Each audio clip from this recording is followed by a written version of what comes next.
নমস্কাৰ স্বাগতম জনাইছো আপুনি চাই আছে আফটাৰনুন এক্সপ্ৰেছ ষ্টুডিঅত মই গীতাশ্ৰী আৰম্ভণিতে ব্ৰেকিং নিউজ কোভিশিল্ড ভ্যাকচিনৰ নতুন দাম নিৰ্ধাৰণ হৈছে ব্যক্তিগত হাস্পতালত কোভিশিল্ডৰ দাম 600 টকা সৰকাৰি হাস্পতালত কোভিশিল্ডৰ দাম 400 টকা সেৰাম ইনষ্টিটিউটৰ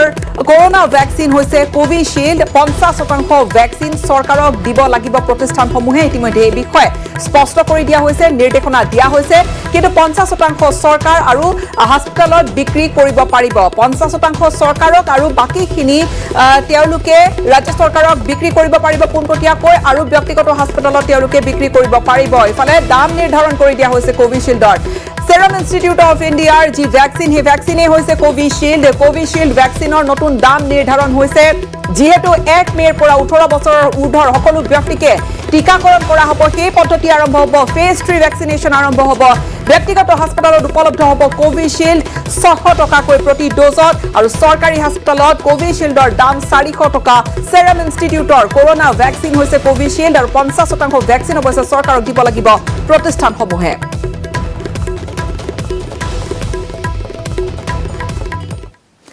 আনে গুৰুত্বপূৰ্ণ খবৰ লাকুৱাত এক ঘটনা লাকুৱাত ওএনজিসিৰ 3 গৰাকীকৈ কৰ্মচাৰীক অপহৰণ কৰা হৈছে অপহৃত লোক কেজন হৈছে ৰিতুল হয়কিয়া অলকেশ হয়কিয়া আৰু মোহিনী মোহন গগৈ লাকুৱা জিজিএস 4 ৰ সমীপৰ ওয়াৰ্ক ওভাৰ ৰিকৰ্ড কৰ্মৰত আছিল এই লোক কেজন কাম কৰি আছিল তেওঁলোক সেই সময়ত আৰু মঙ্গলবাৰে মাছনিখা কৰ্মস্থলীৰ পৰা অপহৰণ কৰা হৈছে এই লোক কেজনক অপহৰণ কাণ্ডত আলফা স্বাধীন আৰু এনএসডিএন কে জড়িত থকাৰ সন্দেহ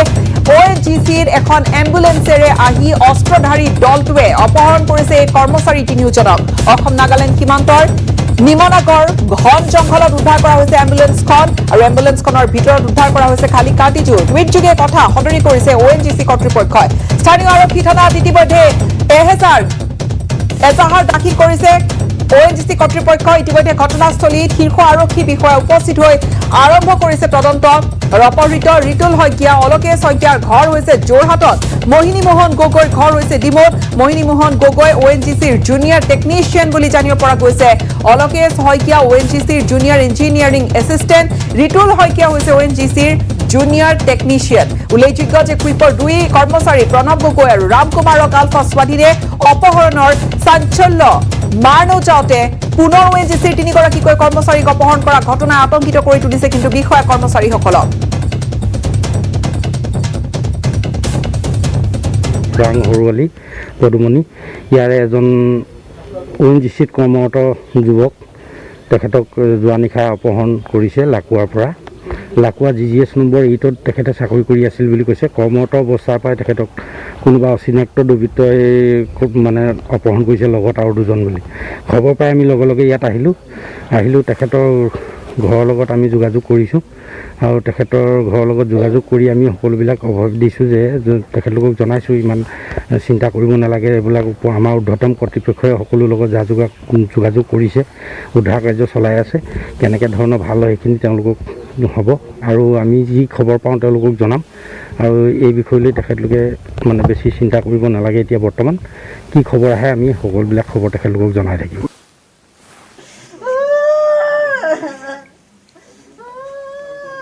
মঙ্গলবাৰে নিশা লাকুৱাৰ জিজিএস 4 ৰ পৰা অপহৃত মোহিনী মোহন গগৈৰ ঘৰ ডিমৌ সমীপৰ ডিব্ৰুগড় জিলাৰ খোৱাং আৰক্ষী থানাৰ অন্তৰ্গত সৰুৱালি গাঁওখনত 2015 চনৰ পৰা ওএনজিসিৰ উৎপাদন বিভাগত কৰ্মৰত হৈ আছিল তেওঁ অপহৰণৰ পিছতে গগৈৰ ঘৰত এতিয়া বিৰাজ কৰিছে এটা হুকাকুল পৰিৱেশে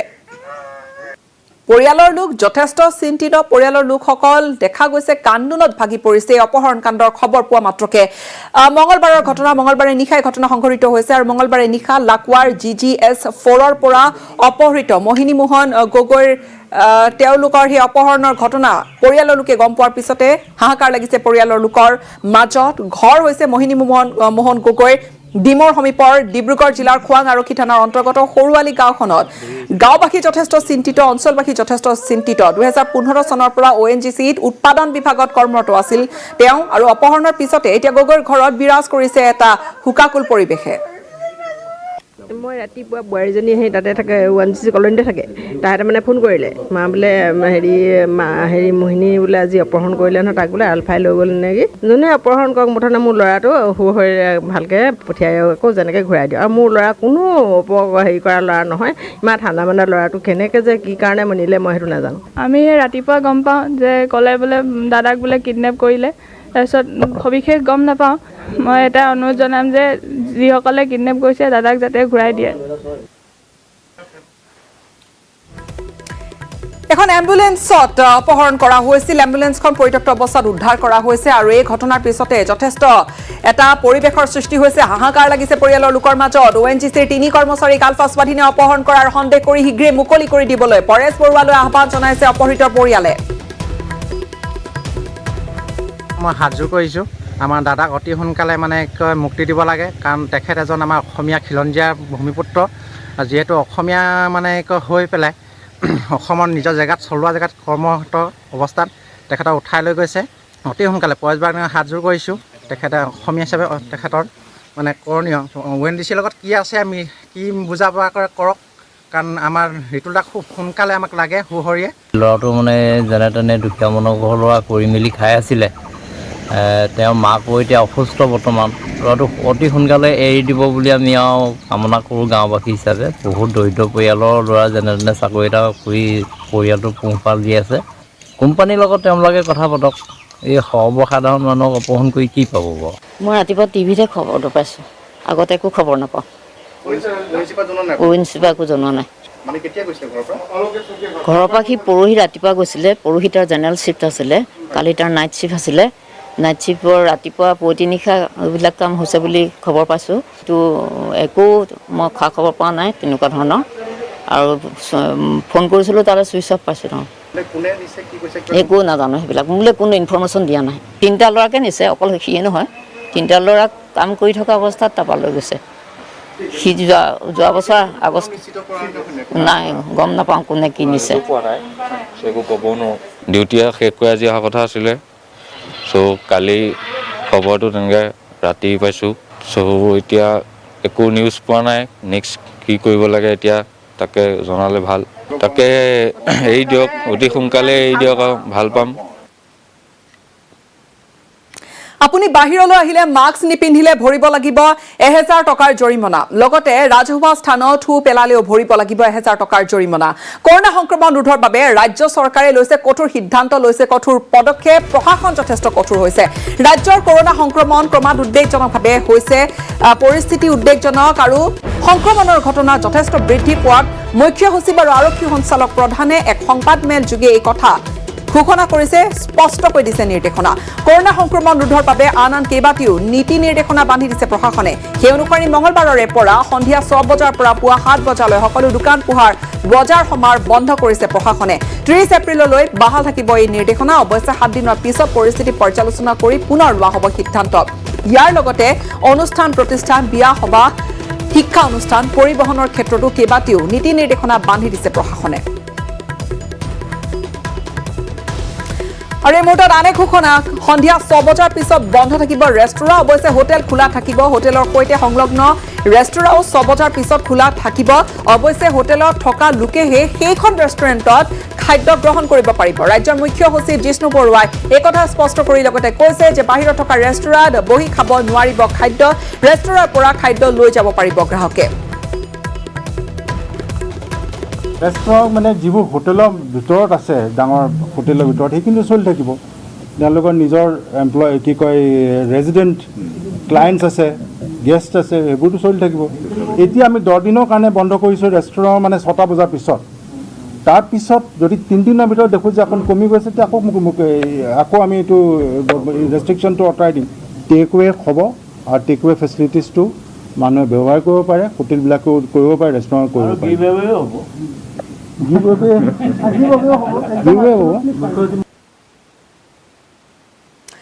ৰেচপি বলবৎ হোৱা জিলাৰ সংখ্যা শেহতীয়াকৈ 17খনলৈ বৃদ্ধি পালে নতুনকৈ অন্তৰ্ভুক্ত হৈছে নলবাৰী জিলা এই তালিকাত আজি নলবাৰীত অৰ্থাৎ সন্ধিয়া 6 বজাৰ লগে লগে বন্ধ হৈ পৰিব সকলো দোকান পোহাৰ বজাৰ সমাৰ কামৰূপ মহানগৰত যথেষ্ট সংখ্যক বৃদ্ধি পাইছে কৰোনা আক্ৰান্তৰ সংখ্যা বিগত 10টা দিন ধৰি বা 11টা দিন ধৰি যি আক্ৰান্তৰ সংখ্যা সেয়া 3000 ঘৰ অতিক্ৰম কৰিছে। কামৰূপ মহানগৰত আক্ৰান্তৰ সংখ্যা 3267 গৰাকী। ডিব্ৰুগড় কামৰূপ মহানগৰৰ পিছতে আছে। ডিব্ৰুগড়ত 515 জন আছে আক্ৰান্ত, কামৰূপত 507 জন, শোণিতপুৰত 309 জন, নগাঁৱত আছে 300 জন, তিনিচুকীয়া 245 জন, যোৰহাটত 221 জন, বৰপেটাত 187 গৰাকী আছে আক্ৰান্ত, কাছাৰত 183 গৰাকী, কাৰ্বি আংলঙত 174 গৰাকী, দৰঙত আছে 132, ইফালে গোলাঘাটত 132, বঙাইগাঁৱত 130, হোজাইত 130, কৰিমগঞ্জত 114, নলবাৰীত 114 হৈছে গৈ আক্ৰান্ত সংখ্যা, শিৱসাগৰত 108 আৰু ইফালে গোৱালপাৰাত 98 গৰাকী আক্ৰান্ত আছে।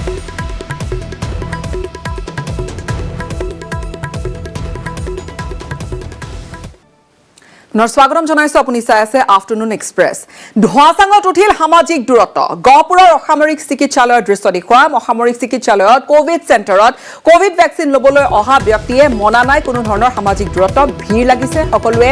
তাত শাৰী পাতিছে আৰু নাই কোনো ব্যৱধান। এগৰাকী আনগৰাকীৰ গাতে লাগি থিয় হৈ আছে। প্ৰায় 200 মানুহে ভিৰ কৰিছেহি কোভিড ভেকচিন চেণ্টাৰত। কোভিড ভেকচিন কেম্পৰ সংখ্যা কম হোৱাৰ বাবে সমস্যাত পৰিছে ৰাইজ। ভেকচিনেশ্যন চেণ্টাৰ বৃদ্ধি কৰিবলৈ আহ্বান জনাইছে ৰাইজে। মুঠৰ ওপৰত ৰাইজৰ মাজত কোভিড ভেকচিন ল'বলৈ দেখা গৈছে হেতা ওপৰা। কিন্তু এয়া কি, কোভিড ভেকচিন ল'বলৈ গৈ ক'ৰবাত আকৌ গাতে গা লাগি কোনো ধৰণৰ সামাজিক ব্যৱধান দূৰত্ব নামানি একেলগে সকলোৱে থিয় দিছে। ইয়াত যেন অকণমান ক'ৰবাত গা এৰা দিছে কৰ্তৃপক্ষইও।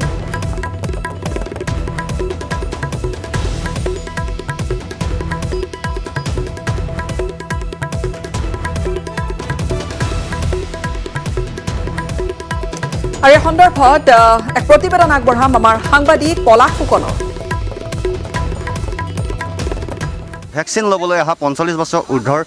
পুৰুষ মহিলাসকল কিন্তু ইয়াত কিমান দূৰ আচলতে ক'ভিডৰ নীতি নিয়ম ইয়াত পালন হৈছে সেয়া ছবিয়ে কৈছে। যিহেতু মাস্ক পৰিধান কৰিছে তেওঁলোকে, তাৰ সমান্তৰালকৈ কিন্তু যি সামাজিক দূৰত্বৰ কথা চৰকাৰে বাৰে বাৰে ঘোষণা কৰি আছে, কিন্তু তাৰ এই সামাজিক দূৰত্ব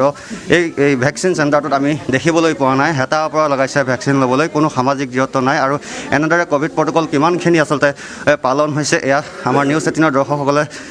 স্ক্ৰীণত দেখি আছে। আমি কথা পাতিব চেষ্টা কৰিম। দাদা কওকচোন, যিহেতু যি সামাজিক দূৰত্বৰ কথা বাৰে বাৰে চৰকাৰে কৈ আছে, কিন্তু আমি ইয়াত একো সামাজিক দূৰত্ব তেনেকুৱা দেখা নাই, কি ক'ব আচলতে? ক'ব মানে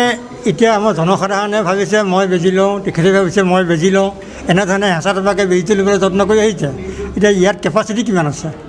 আজিৰ দিনটোত আমাৰ কেপাচিটি কিমান আছে, সেইমতে মানুহ ইয়াত দিব লাগিছিলে। এতিয়া সেইটো নিবাৰণ কৰা মানুহ কোনো নাই, গতিকে ৰাইজ আহিছে, লাইন লৈছে, বেজি লওঁ,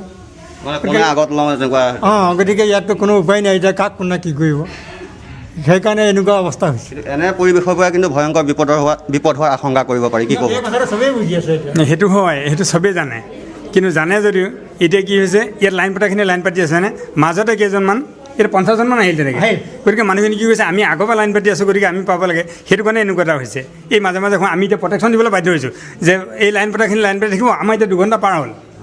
আমি আৰু 2 ঘণ্টা পাৰ হ'ল, হৈ যেতিয়া 50জনমান আহি পুলিচো আহিছে, কোনো কথা নাই, আমি লাইন পতাতে ৰৈ আছোঁ তেখেতলোকে। সেইটো কাৰণে মানুহখিনি হেঁচাত লাবলৈ বাধ্য হৈ গৈছে। আমি কালি নিচিনাকৈ ঘূৰি যাবলৈ, কালি ইয়াত এনে মানুহ আছে, কালি আহি ৰৈ থাকোঁতে ভেকচিন শেষ হ'ল, গুচি গ'লগৈ। বিভিন্ন মেনেজমেণ্টে যদি পৰিচালনা ধুনীয়াকৈ কৰি দিলেহেঁতেন, কোনো কাৰণতে মানুহে ঠেলা হেঁচা নকৰে, প্ৰত্যেকেই সোনকালে ভেকচিনটো লৈ আজৰি ভাবিছোঁ বিচাৰিছে। গতিকে তাৰ কাৰণে আমি ভাবিছোঁ মেনেজমেণ্টে সুন্দৰ পদক্ষেপ ভৱিষ্যতে ল'ব। ইয়াৰ কাৰণে আমি মেডিকেল ডিপাৰ্টমেণ্টক আমি অনুৰোধ জনাইছোঁ। নিশ্চয় মেনেজমেণ্টৰ কিছু বিসংগতি, যাৰ ফলস্বৰূপে এতিয়া সাধাৰণ জনতা এনেদৰে সামাজিক দূৰত্ব বৰ্তাই ৰখাৰ ক্ষেত্ৰত কিছু অসুবিধাৰ সৃষ্টি হৈছে। আৰু অতি সোনকালেই সুপৰিকল্পিতভাৱে যাতে এই ভেকচিন প্ৰদান কাৰ্যসূচী যাতে মেডিকেল বিভাগৰ পৰা সুচাৰুৰূপে পৰিচালনা কৰে,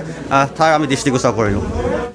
নাহৰকটীয়া স্বাস্থ্য কেন্দ্ৰৰ পৰা পলাল কোভিড ৰোগী। ৰেপিড এণ্টিজেন টেষ্টত ধৰা পৰিছিল কোভিড পজিটিভ বুলি, আৰু তাৰপিছতে এই ঘটনা। মঙলবাৰে যুৱকজনৰ দেহত কোভিড-19ৰ অৱস্থিতি ধৰা পৰে। চিকিৎসালয়খনৰ আছুতীয়া কক্ষৰ পৰা তাৰপিছতে যুৱকজনে পলায়ন কৰিছে। আক্ৰান্ত যুৱকজন টিংখাঙৰ জ্যোতিষ বৰা। প্ৰশাসনক যাৱতীয় ব্যৱস্থা গ্ৰহণৰ আহ্বান জনাইছে চিকিৎসকে।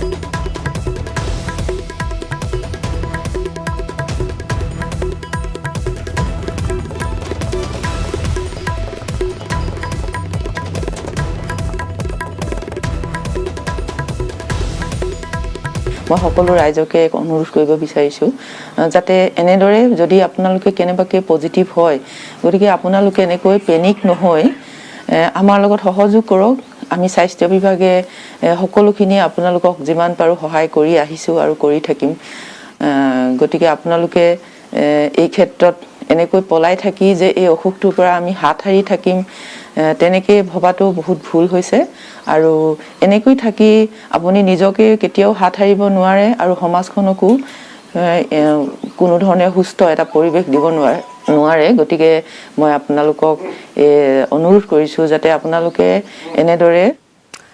আৰু অনেক অতি দুখৰ খবৰ অক্সিজেন নাপায় নাছিকত 6 গৰাকীকৈ ৰোগীৰ মৃত্যু ঘটিছে নাছিকৰ জাকিৰ হুছেইন হাস্পতালত সংঘটিত হৈছে ঘটনাটো হাস্পতালত এতিয়া তেওঁলোক চিকিৎসাধীন হৈ আছিল হাস্পতালত অক্সিজেন টেংকি ফটাৰ ফলতে এই ঘটনা ঘটি গৈছে হাস্পতালত চিকিৎসাধীন 130 গৰাকী কৰোনা ৰোগী আক্ৰান্তসকলৰ বেছিভাগে আছিল ভেন্টিলেশনত তেওঁলোক ভেন্টিলেশনত আছিল আৰু ঠিক তেতিয়াই এই অঘটন ঘটিছিল বা এই দুৰ্ঘটনাটো ঘটিছিল যত অক্সিজেনৰ টেংকি ফাটিছিল আৰু টেংকি ফটাৰ ফলতে অক্সিজেন নিৰ্গত হৈছিল অহৰহ অক্সিজেনৰ সাপ্লাই কৰবাত বন্ধ হৈ পৰিছিল অক্সিজেনৰ অভাৱত অক্সিজেন নাপায় অতি কৰোণভাৱে নাছিকত এই ঘটনা ঘটিছে 6 গৰাকী ৰোগীয়ে মৃত্যুক আঁকোৱালি ল'বলগীয়া হৈছে তেওঁলোক ভেন্টিলেশনত আছিল নাছিকৰ জাকিৰ হুছেইন হাস্পতালত সংঘটিত হৈছে এই ঘটনা হাস্পতালত অক্সিজেন টেংকি ফটাৰ ফলতে এই ঘটনা ঘটিছে হাস্পতালত চিকিৎসাধীন 130 গৰাকী কৰোনা ৰোগী এই হাস্পতালখনত 130 গৰাকী কৰোনা ৰোগী আক্ৰান্ত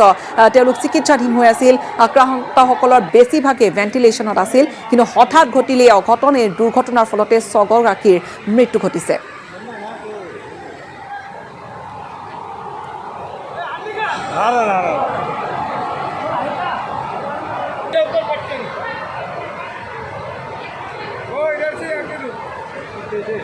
এই মুহূৰ্তত যি টিভিৰ পৰ্দাত আপোনালোকক শিহৰণকাৰী দৃশ্য দেখুৱাইছোঁ এটা টেংকি অক্সিজেনৰ টেংক সেয়া অক্সিজেনৰ টেংকি এই ধৰণে হাস্পতালত থাকে বা হাস্পতালত অক্সিজেনৰ টেংকি ব্যৱহাৰ হয় আৰু শেহতীয়াকৈ কোভিড পৰিস্থিতিৰ পৰিপ্ৰেক্ষিতত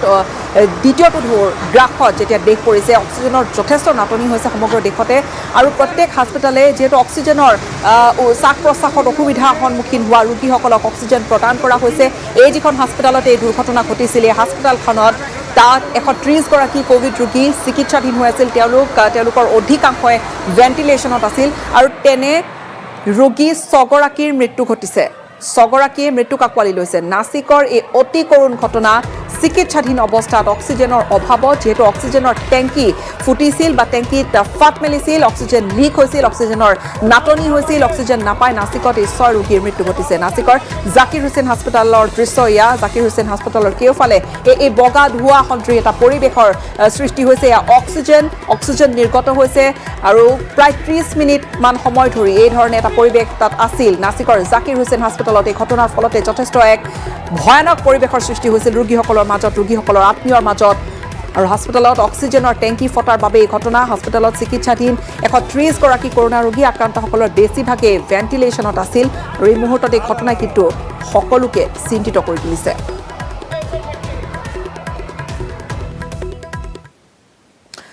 আৰু দেশত সামগ্ৰিক ৰূপে অতি উদ্বেগজনকভাৱে বৃদ্ধি পাইছে আক্ৰান্তৰ সংখ্যা বিগত 24 ঘণ্টাত অতি ভয়ানক ৰূপত 2,95,041 জনকৈ লোক কোভিড-19ত আক্ৰান্ত হৈছে এদিনত 2023 গৰাকীয়ে কৰোনাত আক্ৰান্ত হৈ মৃত্যুক আঁকোৱালি লৈছে দেশত এতিয়া সৰ্বমুঠ 21,57,000 ক্ষমা কৰিব 21,57,538 জন চিকিৎসাধীন হৈছে কোভিড আক্ৰান্ত বৰ্তমানলৈকে দেশত 1,82,523 জনৰ কৰোনাত আক্ৰান্ত হৈ মৃত্যু ঘটিছে দেশৰ কৰোনা আক্ৰান্তৰ হাৰ বৃদ্ধিৰ ক্ষেত্ৰত 6খন ৰাজ্যৰ অৰিহণা সৰ্বাধিক আৰু এই ৰাজ্য 5খন ক্ৰমে হৈছে মহাৰাষ্ট্ৰ য'ত আটাইতকৈ বেছি আক্ৰান্তৰ সংখ্যা ইয়াৰ পূৰ্বৰ প্ৰথমটো কোভিডৰ ঢৌটো মহাৰাষ্ট্ৰ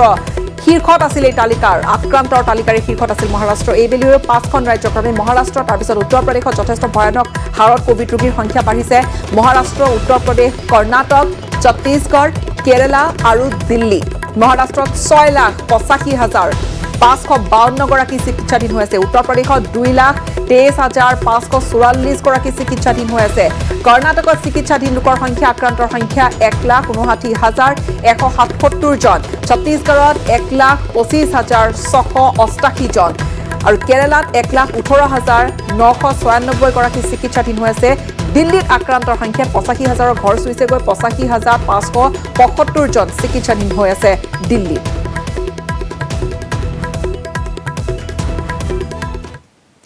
ৰাজ্যতো যথেষ্ট হাৰত বৃদ্ধি পাইছে কৰোনা ৰোগীৰ সংখ্যা কৰোনা আক্ৰান্তৰ সংখ্যা ৰাজ্যত কৰোনাৰ আক্ৰান্তৰ সংখ্যা ক্ৰমাৎ বৃদ্ধি পোৱাত শংকিত হৈ পৰিছে সৰ্বসাধাৰণ কৰোনাৰ সংহাৰৰ প্ৰতি লক্ষ্য ৰাখি এতিয়া ভেকচিন ল'বলৈ ভিৰ কৰিছে একাংশ লোকে ৰাজ্যৰ বিভিন্ন ঠাইত ভেকচিন ল'বলৈ চিকিৎসালয় অথবা স্বাস্থ্য কেন্দ্ৰসমূহত ভিৰ কৰিছে একাংশ লোকে কিছু সময় পূৰ্বে আমি গহপুৰৰ দৃশ্য দেখুৱাইছো আৰু এই মুহূৰ্তত ইয়াত তিনিচুকীয়াৰ দৃশ্য তিনিচুকীয়াত একেই পৰিৱেশ তিনিচুকীয়াতো ভেকচিন ল'বলৈ শাৰী পতা দেখা গৈছে সকলোকে তিনিচুকীয়া ক্ৰমান্বয়ে জটিল হৈ পৰিছে কৰোনা পৰিস্থিতি তিনিচুকীয়াত প্ৰায় 200ৰো ঘৰ অতিক্ৰম কৰিবলৈ লৈছে কৰোনা আক্ৰান্তৰ সংখ্যাই ফলত নতুন এছঅপি মতে সমগ্ৰ অসমৰ লগতে তিনিচুকীয়াতো তৎপৰ হৈ পৰিছে আৰক্ষী মাস্ক নিপিন্ধা লোকৰ বিৰুদ্ধে আৰক্ষীয়ে এক প্ৰকাৰ যথেষ্ট তৎপৰতাৰে কাম আৰম্ভ কৰিছে তিনিচুকীয়াৰ স্বাস্থ্য বিভাগৰ যুটীয়া সঞ্চালকৰ কাৰ্যালয়ত শাৰী পাতিছে কোভিড ভেকচিন ল'বলৈ বিভিন্নজনে তেনে এটা কেন্দ্ৰত উপস্থিত আছিল আমাৰ সাংবাদিক উপাসনা গোস্বামী বৰুৱা প্ৰতিবেদন আগবঢ়াম এই মুহূৰ্তত তিনিচুকীয়াৰ যি জইণ্ট ডিৰেক্টৰ হেল্থ অফিচত যি পুৱাৰ ভাগৰ 11 বজাৰ পৰা যেহেতু ইয়াতে কোভিড ভেকচিন দিয়া আৰম্ভ হৈছে আৰু 11 বজাৰ পৰা তিনিচুকীয়াবাসী শাৰী শাৰী লাইন পাতিছে কিন্তু দেখা গৈছে এই মুহূৰ্তত ইয়াত কোনো না ছ'চিয়েল ডিষ্টেঞ্চিঙৰ কথা আহে সকলো মাস্ক পৰিধান যদিও কৰিছে কিন্তু ছ'চিয়েল ডিষ্টেঞ্চিং কোনো মাৰিবলৈ পৰা নাই আৰু এই মুহূৰ্তত দেখা গৈছে যে যিসকল লোক ইতিমধ্যে ভেকচিন ল'বলৈ গৈছে তেওঁলোকক প্ৰথমতে মোৰ কেমেৰা পাৰ্চন দেখাবলৈ অনুৰোধ জনাইছোঁ যে এইসকল লোক বৰ্তমান শাৰী শাৰী লাইন পাতিছে আৰু তেওঁলোকক প্ৰথমতে ভেকচিন লোৱাৰ পূৰ্বে তেওঁলোকক কোভিড টেষ্ট কৰোৱা হৈছে আৰু তাৰপিছত তেওঁলোকক ভেকচিন দিবলৈ কোৱা হৈছে কিন্তু অতি তাৎপৰ্যজনক কথা ক'ব লাগিব সকলোৰে মাজত এতিয়া বৰ্তমান হাহাকাৰ লাগিছে কিয়নো ইতিমধ্যে এই লাইনত শাৰী শাৰী থকা পিছত এগৰাকী মহিলা ইতিমধ্যে পজিটিভ যেতিয়া কোভিড টেষ্ট কৰাবলৈ যাওঁতে এই মহিলা এগৰাকীৰ গাত পজিটিভ দেহত ধৰা পৰিছে তেওঁক এতিয়া বৰ্তমান ঘৰলৈ যাব দিয়া হৈছে ঘৰত আইচলেশ্যন থাকিবলৈ কোৱা হৈছে তাৰপিছত আশাকৰ্মীয়ে গৈ তেওঁক লৈ বিহুতে ব্যৱস্থা ল'ব স্বাস্থ্য বিভাগে এই মুহূৰ্তত যিটো পজিটিভ এগৰাকী মহিলা ইতিমধ্যে দেহত ধৰা পৰিছে আৰু সেয়া এতিয়া বৰ্তমান সংকটজনক অৱস্থা হৈছে আৰু সেয়া বৰ্তমান মোৰ লগত দাদাগৰাকী আছে মই জানিব বিচাৰিম তাতে কি ক'ব এই মুহূৰ্তত এগৰাকী মহিলা একেলগে যদি আপোনালোকে লাইন পাতি থিয় হৈ আছিলে আৰু পজিটিভ হোৱাৰ বাবে সকলো এতিয়া বৰ্তমান আতংকিত হৈছে কি ক'ব চাওক মই এটা কথা ক'ব বিচাৰিছোঁ আপোনালোকে এটা মাছ মিডিয়া হয় আপোনালোকৰ থ্ৰুত এইটোৱে মই ক'ব বিচাৰিছোঁ যদি এজন পজিটিভ ইয়াত ওলাইছে তো আমাৰ স্বাস্থ্য যে আমাৰ ব্যৱস্থা বা স্বাস্থ্যকৰ্মী তাৰ দায়িত্বটো কি আপোনালোকে এইটোৱেই প্ৰশ্নৰ প্ৰথম উত্তৰ দিয়ক তেতিয়াই আপোনাৰ সমস্ত যি কথাখিনি আমি ক'ব বিচাৰিছোঁ এইটো ওলাই যাব মই ক'ব বিচাৰিছোঁ যদি এজন পজিটিভ আছে তাক যাবলৈ দিলে কেলে তো আমি কেনেকৈ ব্ৰেক দ্য চেইন বুলি যিটো আমি আজি কৈ আছোঁ আমি কেনেকৈ